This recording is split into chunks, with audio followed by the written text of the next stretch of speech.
Assalamualaikum warahmatullahi wabarakatuh. Kembali lagi di channel YouTube RSYT.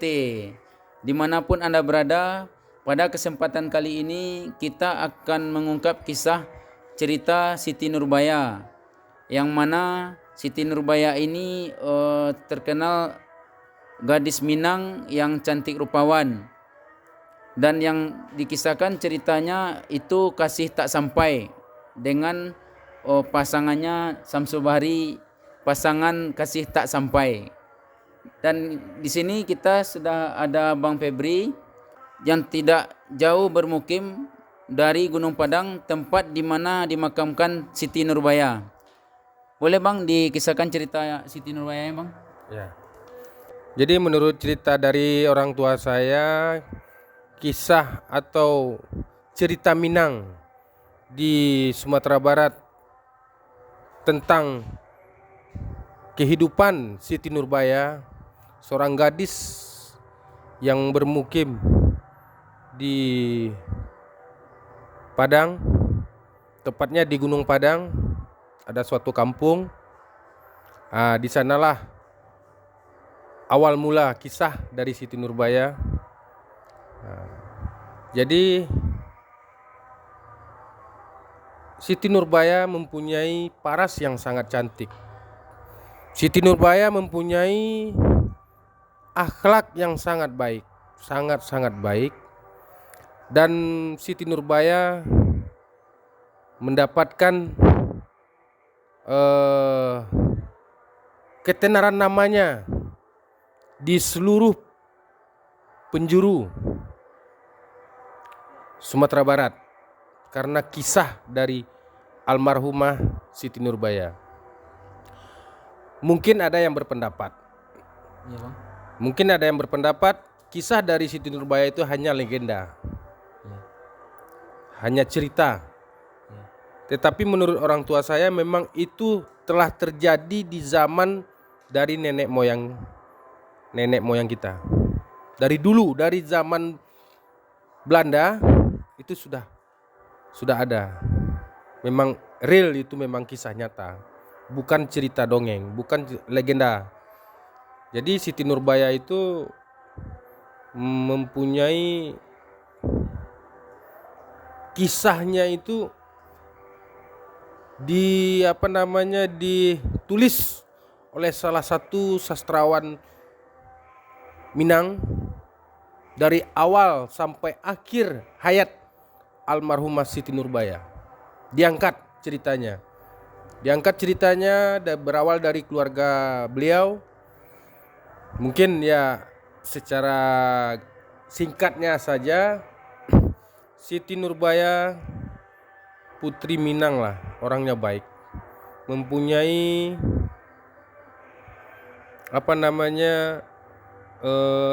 kalau di kampung itu orang bilang mempunyai parasnya itu cantik. Jadi Bunga desa, ya, seperti bunga desa lah. Jadi salah satu yang melekat di hati Siti Nurbaya itu ya salah satu nama yang bernama Samsul Bahri. Jadi Samsul Bahri ini awal kisahnya itu bertemu dan jatuh hati Siti Nurbaya dengan Samsul Bahri. Tapi pada saat di zaman itu, ya masih di zaman Belanda ya, zaman Belanda. Jadi Samsul Bahri memiliki rasa ingin lebih mempunyai pendidikan yang lebih layak. Jadi dia pergilah sekolah ke Batavia yang sekarang bernama Jakarta. Ya. Jadi di sanalah Samsul Bahri menuntut ilmu. Jadi mulai dari perkara itu, hal-hal yang tidak baik Samsul Bahri mendapatkan cerita dari orang kampung bahwa Siti Nurbaya akan dikawinkan paksa dengan salah satu datuk yang sangat terpandang di kampung itu yang bernama Datuk Maringgih. Jadi sahabat saya, kalau saya bercerita tentang mengulang kembali, menguak kembali cerita Siti Nurbaya itu, saya sangat sedih saya. Sangat sedih. Jadi cerita hanya didapat oleh Samsul Bahri, bahwasanya Siti Nurbaya akan dinikahkan oleh Datuk Maringgi secara paksa. Jadi mengapa terjadi perkawinan secara paksa? Karena ayah dari Siti Nurbaya mempunyai hutang yang tak terbilang kepada Datuk Maringgi. Jadi saudara Radi, cerita Siti Nurbaya ini perlu kita ingat-ingat kembali, perlu kita ungkap kembali. Kita ceritakan, kita berbagi di manapun saudara kita berada. Sahabat-sahabat RSYT pun agar dapat mengetahui, sangat baik untuk kita cerita kembali. Karena biar generasi cucu-cucu kita kelak nanti dia tahu kisah. Cerita Jadi dari Minang semua. setelah berita dapat bahwasanya Siti Nurbaya akan dikawinkan paksa oleh orang tuanya dengan Datuk Maringgi, dengan sangat terpaksa Samsul Bahri lebih mempercepat pendidikannya agar selesai dia balik ke kampung. Dan ternyata akhirnya Samsul Bahri kalau bahasanya itu dirangkul, dibawa oleh Belanda, dijadikan polisi lah. Kalau sekarang ini polisi kan. Pulang Samsul Bahri, awal dari petaka itu pulang menjadi suatu hambatan besar bagi Datuk Maringgi, karena Samsul Bahri itu sudah menjadi orang hebat. Jadi setelah tadi kawin paksa terjadi dan akhirnya Siti Nurbaya menyetujui karena keterpaksaan dari beban dari orang tua. Sampai bapak Siti Nurbaya pun meninggal dengan cara diracun sama antek-anteknya Datuk Maringgi, pesuruhnya Datuk Maringgi. Ya satu penghalang bagi Datuk Maringgi itu ya Samsul Bahri. Iya betul. Jadi karena perjalanan hidup Siti Nurbaya ini merasa dirinya berat menerima kenyataan setelah dia dinikahkan dengan Datuk Maringgi, dia berpikir untuk mengakhiri kehidupannya dengan cara mengakhiri hidupnya itu dengan cara yang sangat mungkin tidak boleh kita lakukan. Dia melakukan bunuh diri yang sekarang lokasinya itu makamnya di Gunung Padang namanya, dekat Muara Padang. Jadi ada satu seperti bukit, itu yang dinamakan Gunung Padang. Di Gunung Padang itu ditemukan oleh ya orang-orang yang dekat di sana lah, orang kampung-kampung di sana, karena telah terjadi perperangan antara antara Belanda dengan orang kampung lah, asli penduduk di sana. Terjadi perang, dan di saat itulah Samsul Bahri dapat untuk melampiaskan sakit hatinya itu kepada Datuk Maringgi. Karena kan yang dihadapi oleh Samsul Bahri itu kan termasuk para pemberontak juga. Iya betul. Nah, jadi kesempatan lah di situ Samsul Bahri untuk mencelakai Datuk Maringgi. Jadi kejadian pemberontakan itu antara Belanda dengan orang kampung kita di sana, itu Siti Nurbayanya sudah wafat. Sudah wafat dia, sudah tidak ada. Jadi telah terjadi perperangan antara Belanda dengan orang kampung di sana, ya Samsul Bahri akhirnya memenangkan perperangan itu. Tetapi Datuk Maringgi belum terbunuh.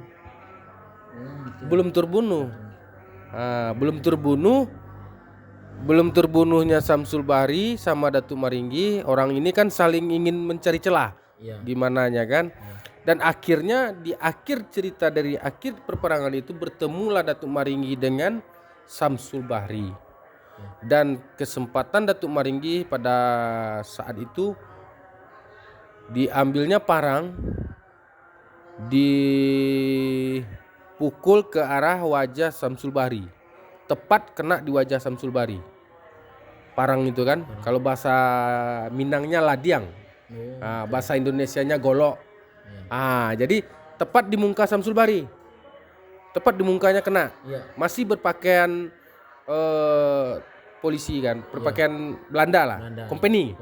Nah, pada saat Samsul Bahri dalam keadaan terluka, disitulah Samsul Bahri mendapatkan senjata. Sekarang namanya pistola. Langsung mengarahkan kepada Datuk Maringgi, tepat di jantung Datuk Maringgi. Jadi wafatlah Datuk Maringgi dan Samsul Bahri pun wafat, sama-sama wafat di saat itu. Dan dari pihak Belanda, Samsul Bahri dibawa ke rumah sakit Belanda. Di rumah sakit Belanda itu datanglah keluarga dari Siti Nurbaya menjenguk Samsul Bahri. Tapi keluarga dari Siti Nurbaya tidak mengetahui bahwa tentara atau polisi Belanda itu Samsul Bahri. Karena mukanya masih terbalut perban. Jadi dia mengatakan, siapa? Dia bertanya, siapa? Saya orang tua dari Siti Nurbaya, orang tua perempuan, karena ayahnya sudah meninggal. Oh, jadi Samsul Bahri itu bertanya, kemana Siti Nurbaya? Di saat itulah orang tua dari Siti Nurbaya mengatakan Siti Nurbaya telah tiada, telah wafat, telah meninggal dunia. Disitulah Samsul Bahri berputus asa, dan akhirnya Samsul Bahri mendapatkan keadaan yang sangat buruk kesehatannya, dan akhirnya wafat. Tapi dari pihak keluarga meminta Samsul Bahri untuk dibawa ke kampung halamannya. Jadi kalau kampung halaman Samsul Bahri kita tidak mengetahui. Tapi kalau yang dari Siti Nurbaya kita dekat dari sini kan. Jadi setelah kejadian itu diperlihatkanlah oleh orang tua dan keluarga Siti Nurbaya di mana Siti Nurbaya dimakamkan, dan di mana Siti Nurbaya sering menunggu kedatangan Samsul Bahri. Itulah di Gunung Padang itu ada tamannya, ada tempat dia duduk-duduk kalau sore-sore. Jadi ada di Gunung Padang itu sebuah goa, seperti goa. Jadi di dalam goa itulah dimakamkan. Karena keadaan dan kondisi waktu itu di zaman itu kan masih agak menakutkan lah, karena Belanda masih menjajah lah. Jadi angkat cerita ini tidak bisa Belanda mengetahui. Ya.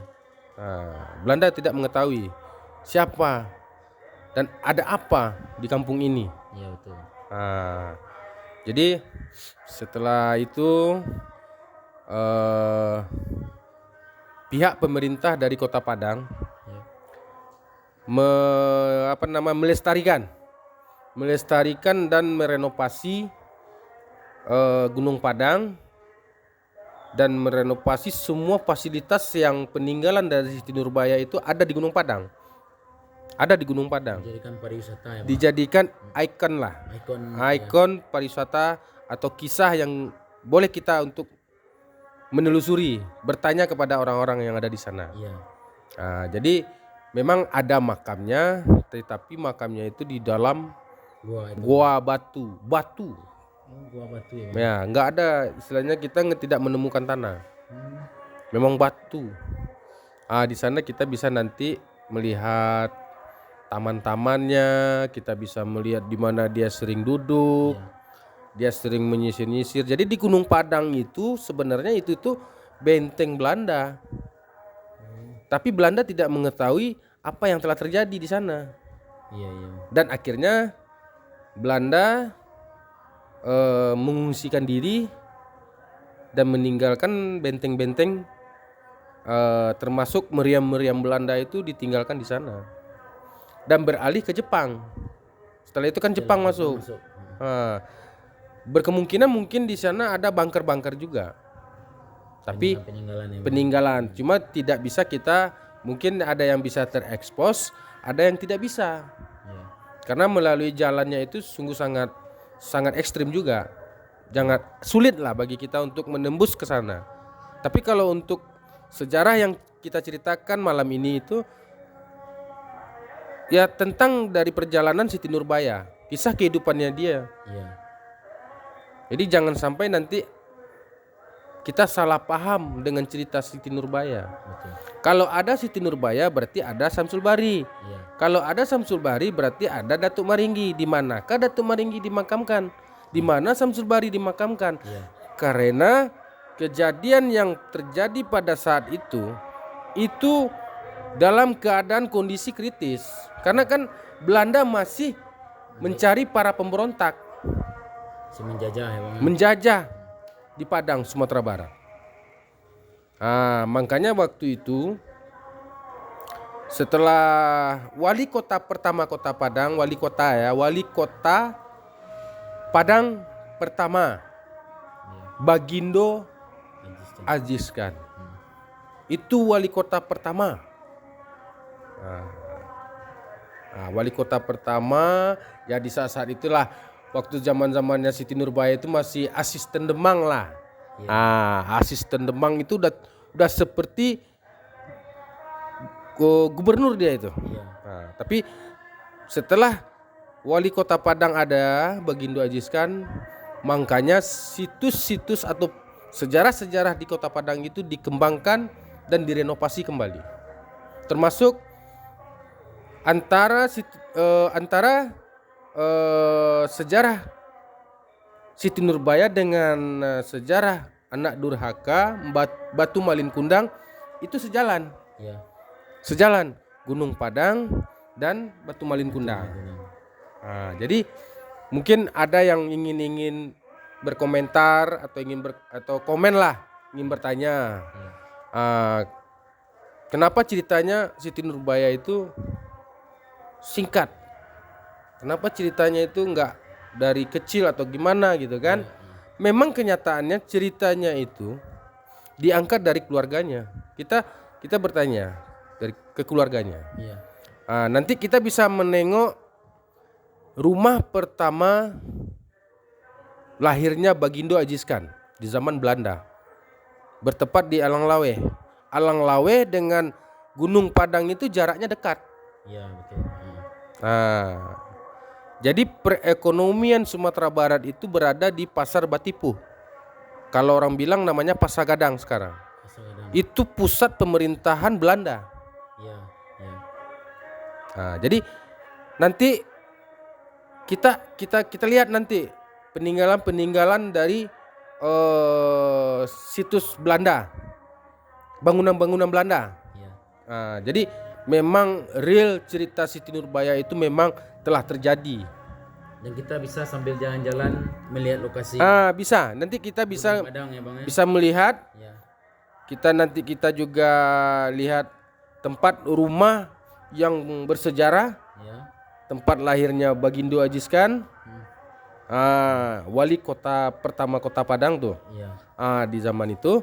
Dan nanti kita juga jalan ke Gunung Padang. bukan, nanti kita jalan ke Pasar Batipu. Oh, Pasar Batipu.